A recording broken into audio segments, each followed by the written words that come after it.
But for me, living in Los Angeles, I have an AAU program, Aim High. We practice at the Mamba Center. So I'm in the Mamba Center 12 times a month. We play every other weekend at the Mamba Center.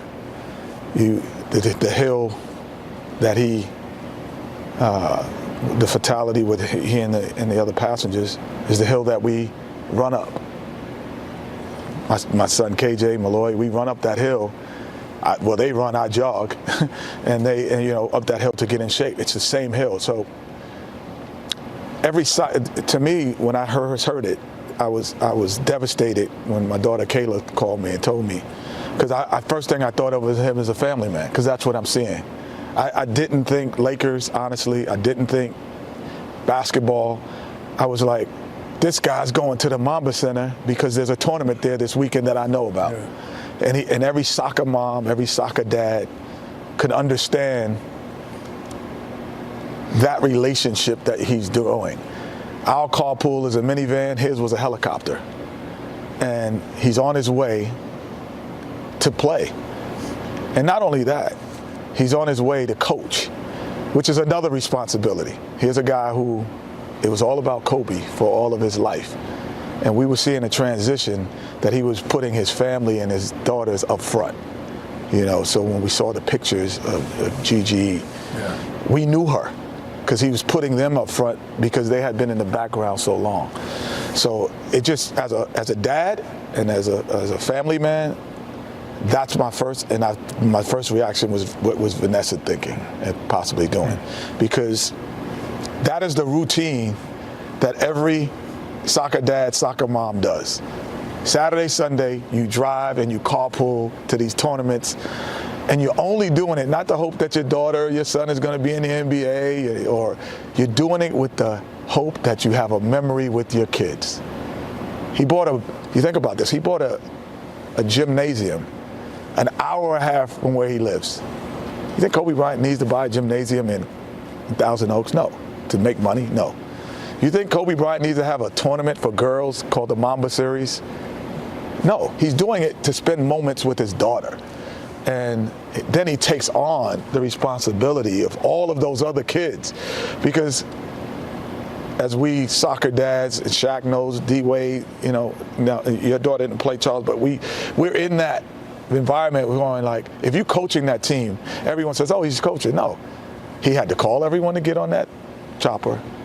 He had to say what time we're going to meet, call the other parents. Oh, by the way, we're wearing our black uniforms. It can be draining for a guy who's Kobe Bryant, but he took the challenge and said, no, my Mamba mentality makes me a dad first, and I'm going to show you how to be a dad.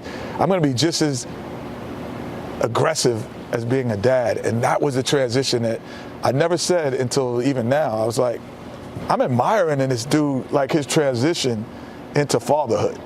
Yeah. And just being retired.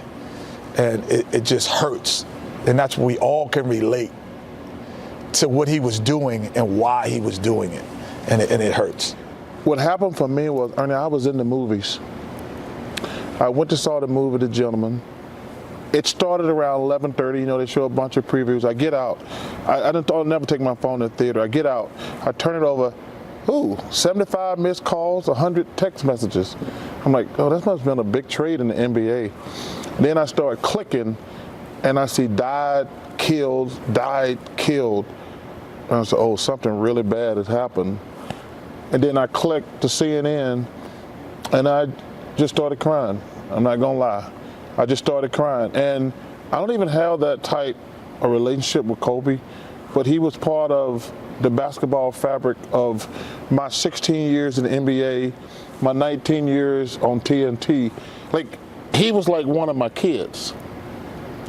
And I just felt pain. I did. I just felt pain. I cried, and I was like, let me gather myself. And I said, okay, I'm not going to do any interviews because I don't know what to say. Because there's nothing, I just said, man, just shut the hell up. Don't say anything. And I took the whole time off, and I said, then I talked to you, I talked to Shaq, I talked to Kenny. Candace Parker, a sweet lady, sent me a nice text. And then I started getting texts from people saying, man, I feel for you. Because they knew, I don't even know how they knew it, but they knew I was in pain. I mean, because, like I say, Kobe, you know, one thing about our business, Shaq, people want to know, what's Dwayne Wade like? I'm like, you know, when they saw us shooting commercials, he's a great guy. Great guy. Him and Gabby are fun to be around. They want to know about, you know, everybody says, what about Kobe? I says, I don't know Kobe. Kobe always walks up to me and says, hey, Charles, how you doing? Hope everything's good. And he keeps moving.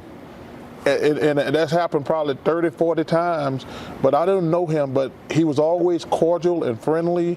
But I'm not going to get on TV and act like we hung out and had dinner and we were good friends. I leave that to Shaq and D. Wade. Kenny talked about it earlier. And then the second thing, I sit there and watch TV for like 5 hours, and then because I heard the thing about Rick Fox, like Shaq said, I'm like, oh my God, because Rick been working with us.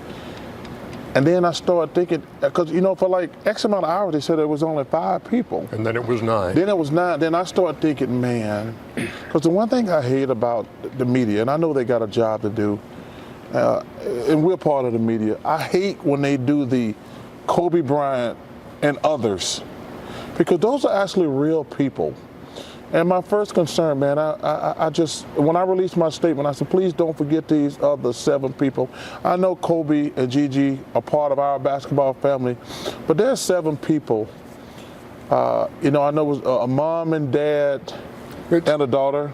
Yeah. A mom who had 3 young kids and a husband at home, and a couple more people. And I just felt bad for everybody. Yeah.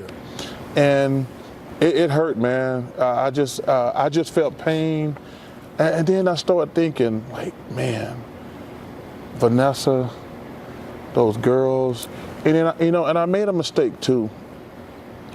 When I released my statement, I should have acknowledged. I don't get in anybody's personal business, but I should acknowledge his parents. That was a screw up on my part. I've known Joe Bryant from my days of playing in Philadelphia. I should have acknowledged his mother and father, because I know they're in pain also.